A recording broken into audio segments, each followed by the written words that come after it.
It's only a few weeks away, people, and you can nominate to become a councillor for the King Island Council. Do you want to become a councillor? What is involved with becoming a councillor?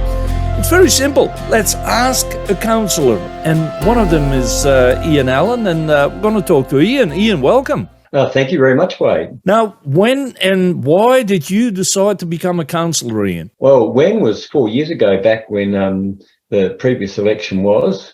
Why? A fantastic question. Look, put simply, I just enjoy, instead of sitting back and having all these ideas and also criticising from afar, if I've got a good idea, I'm just going to put my hand up, I'm going to get involved, and I'm going to see if I can make a contribution. Then you became a councillor. What was it different? Was it what you expected, or did you have to learn a lot? Or? Look, I went in just with the understanding that I didn't know everything. I was walking into the world of the unknown, and I was ready to learn. I was ready to take on board advice I got from people around you. And I really think that's the mindset to approach a council position, or probably when you're involved with anything. Don't make the assumption that you know it all. There are a lot of wise, knowledgeable people around you. Sit back, listen and learn. And I reckon I have to go to the university first before I could even nominate to become a councillor? Or? Look, it's the strangest thing when you look at council. You've got all the employed positions that require experience, and they definitely require qualifications. To be a councillor, right, there's no criteria. You need no experience and you need no qualification. But I would say you really do need a passion for improving things for your very own community. So what have you experienced over, the last 4 years now since you joined council, as in what has been achieved? What do you think has been great or good? Look, it has been a really interesting and at times challenging time. We began our term as councillors, I think, back in 2018, as I remember right, and soon after we hit the COVID-19 pandemic. That changed many things. It introduced some unique challenges, but there were also some benefits. The council was fortunate enough that we did get some grants and we did get funding that was related to the pandemic.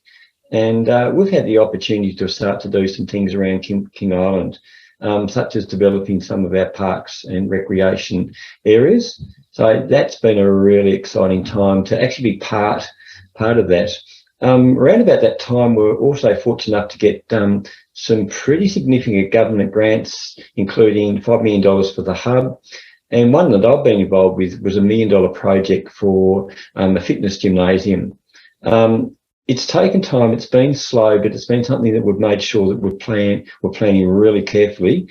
And we're about to actually, in the next 12 months, probably turn the first sod and start to construct that gym. And that'll be a gym that will be there for the community for many, many years to come. Now, when you look at time-wise, Ian, because for a lot of people, being a councillor is not a full-time job. You don't even get paid like a full-time job.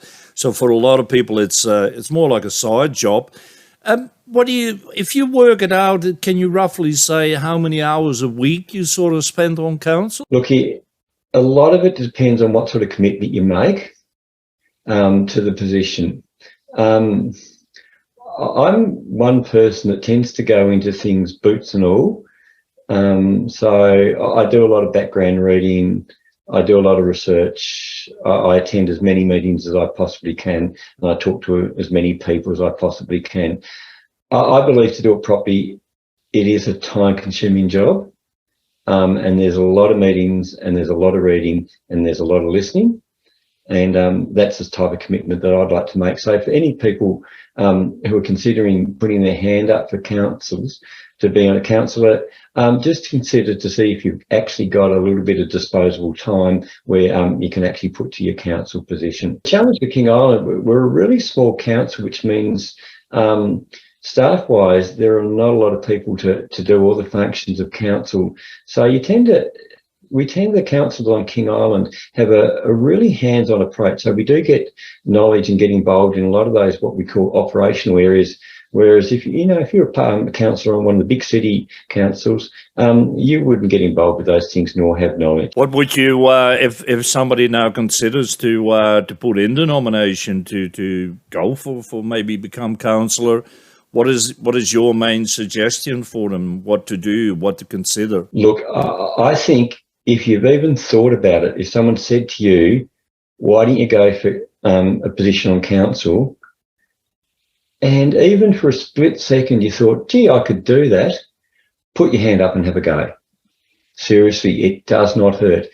And it's a form of government, and we have this wonderful, robust democracy in Australia, and we need people to just put their hand up for an election. It is always a shame if there's not a range of people to choose from when you come to elect your council. Look, seriously, have a go.